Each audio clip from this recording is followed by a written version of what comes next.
Hello, today is Monday, August 25th, and it's 9:23 a.m. Very interesting time. We're almost through the month of August, and time can certainly fly right by. And I think as I look back and I feel back in,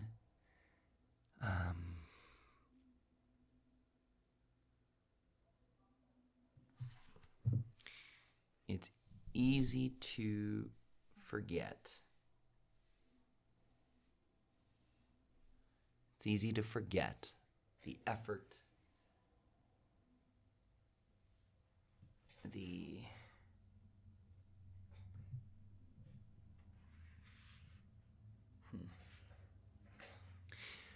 As I look back in, it's easy to forget all of the hard work that went in. So it's also a time to celebrate, celebrate of more than these 21 days of waking up and being dedicated to something. I'm realizing one of my values is commitment. And once you say you're going to do something, to follow through on it. Yes, we are fallible. I am fallible. I'm not always going to follow through on what I say I'll do. I'm going to do my best effort, and I can't be mad at myself if I can't, but 80-20, as much as I can, once I say I'm going to do something, following through sooner rather than later, ideally immediately, because I've noticed if I don't do something immediately when it comes, it falls through. So celebrating this month of commitment, this month of creation, this month of connecting with relationship, communities, and people, and investing my energy and time and presence into family, friends, community, relationship, personal projects, and just taking a moment to sit into that glow, this glow of having done a bunch, and at the same time practiced being.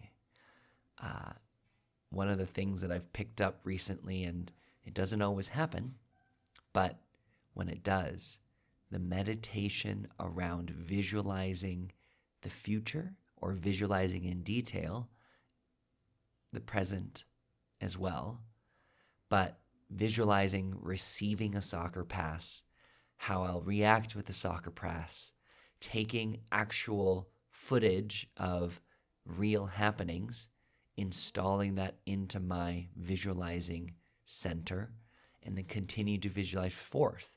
So it's almost stacking habits and stacking real experiences to create new experiences.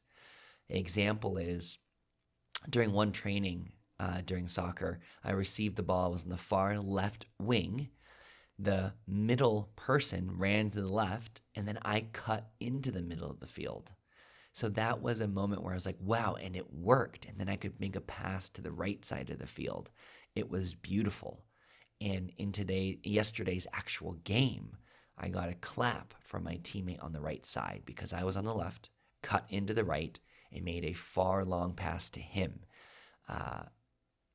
In my next visualization, I'm going to visualize the ball falling right in front of him, away from the defender, and then him being able to cut in because the pass I made got there.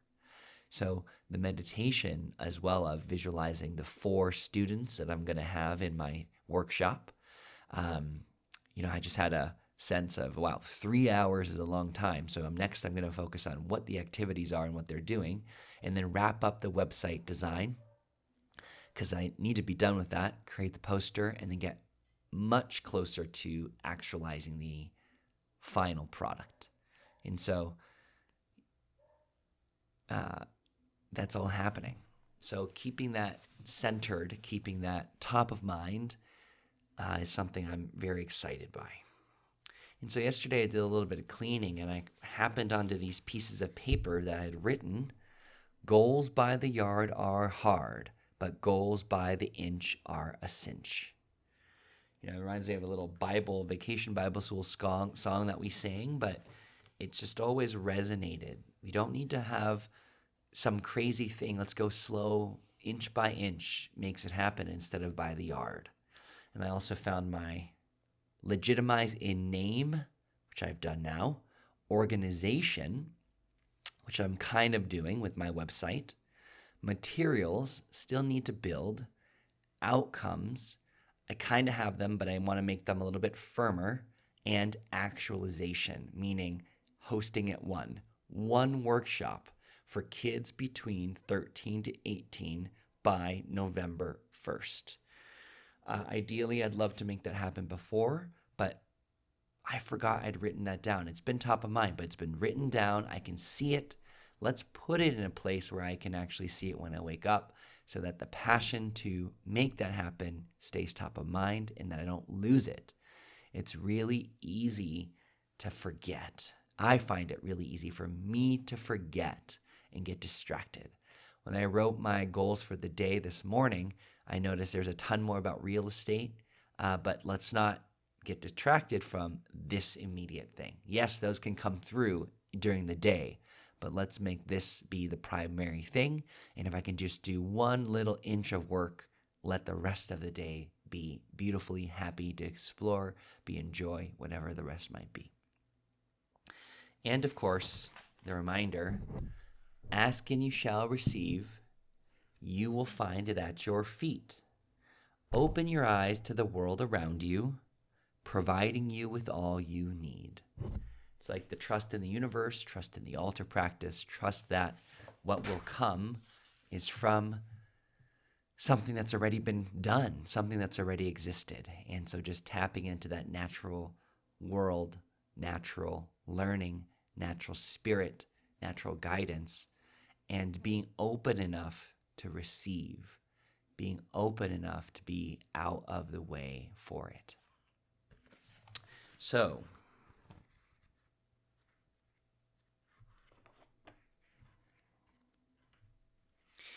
this is the beginning of a new day. I have been given this day to use as I will. What I do today is important because I am exchanging a new day of my life for it. We all have 24 hours of the same day and the same life. Let's use it. When tomorrow comes, this day, let's use it so that I can and we can feel pride, that we can feel joy, that we can feel focus and commitment, and that we can feel impact and spirituality / commitment at the end of the day, the beginning of the day, and the middle of the day. Let these values encompass me and hold me and be me and perhaps show and resonate as a leader to others to have more impact on my communities, my family, my relationship, and the world. I will pledge to myself that it shall be for gain, good, and success, in order that I shall not regret the price I paid for this day. My thinking and my attitudes are calm and cheerful. I act and feel friendly towards other people.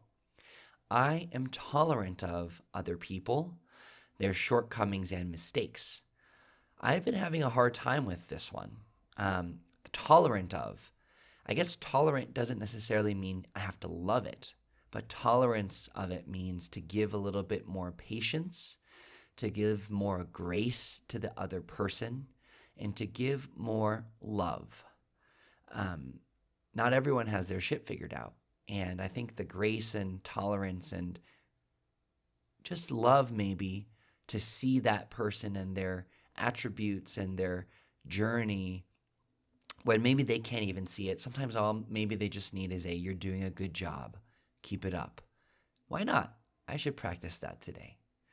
I am the kind of individual I aspire to be, and everything I do and the way I feel expresses this individuality. I will not allow my judgment or attitude to be affected by negativism or pessimism. I try to smile as often as possible, at least several times a day.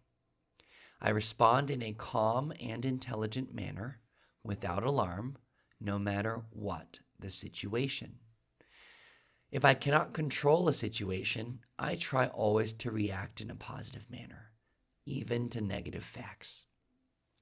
I know that if I apply myself to forming habits,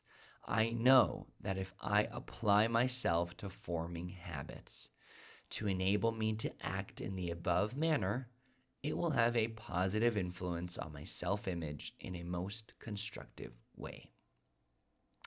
By making these actions a part of my life, I will notice a definite growth in my self-confidence.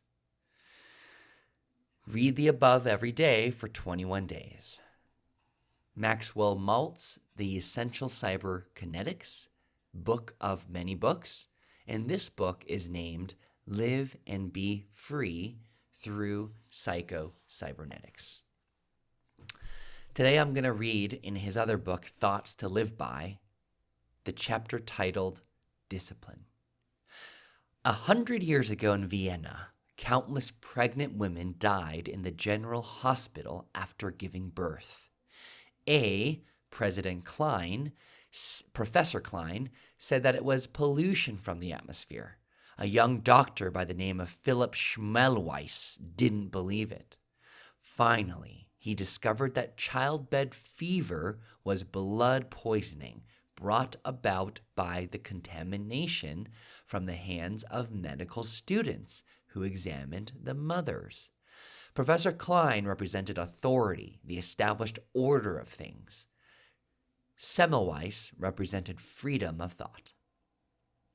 Authority kicked Semmelweis out of the hospital, and for the rest of his days he fought for his principles, fought for the truth, but authority wouldn't listen. Finally, Semmelweis examined a tissue specimen of a mother dead from childbed fever, cut his fingers accidentally, and soon developed fever and died. Holy crap. He contracted childbed fever even though he was a man, proving completely that freedom of thought finally triumphed over authority, even in tragedy. There always will be a battle between authority and freedom of thought. Its variation in the household is the authority of the parents versus freedom of expression by their children. Children have hope and future on their side. Adults have maturity and wisdom on theirs. But parental authority is wrong when it results in punishment brought on by a lack of open-mindedness and understanding. But parental authority is wrong when it results in punishment brought on by a lack of open-mindedness and understanding.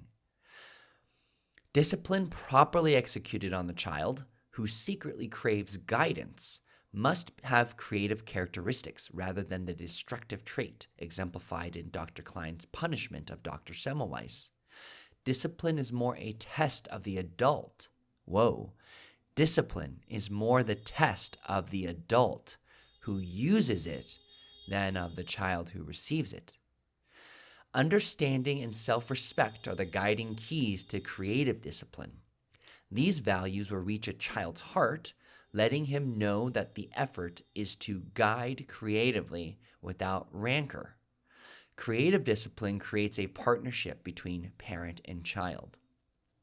It establishes a meeting ground between the self-respect of the adult who has already made mistakes and the self-respect of the youngster who will make mistakes. In creating this atmosphere of friendship and companionship, discipline reaches its goal, its objective.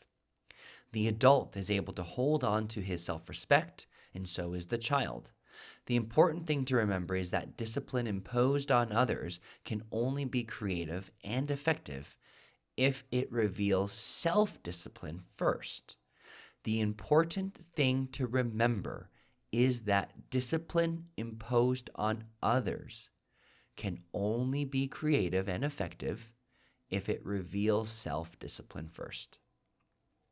We must control the emotions that make us fail, fear and anger. You must not impose your self-image on your child.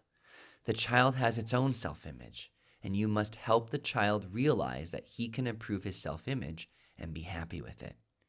Remember the words of Seneca, no one can rule except one that can be ruled.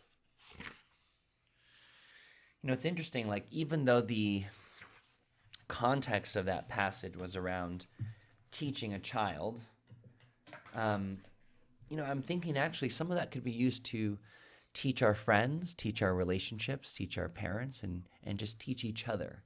We don't need to necessarily think of each other as kids, but the fact that we're creating a meeting ground and that one has to come from one within, and rancor and in Spanish it's castigaron or castiga is como, I don't know what it means in English, but something about like hitting, I don't know, is something that doesn't quite work. And so it's a place for to realize that it is a meeting ground is something that I think that's very special that I'd love to take moving forward.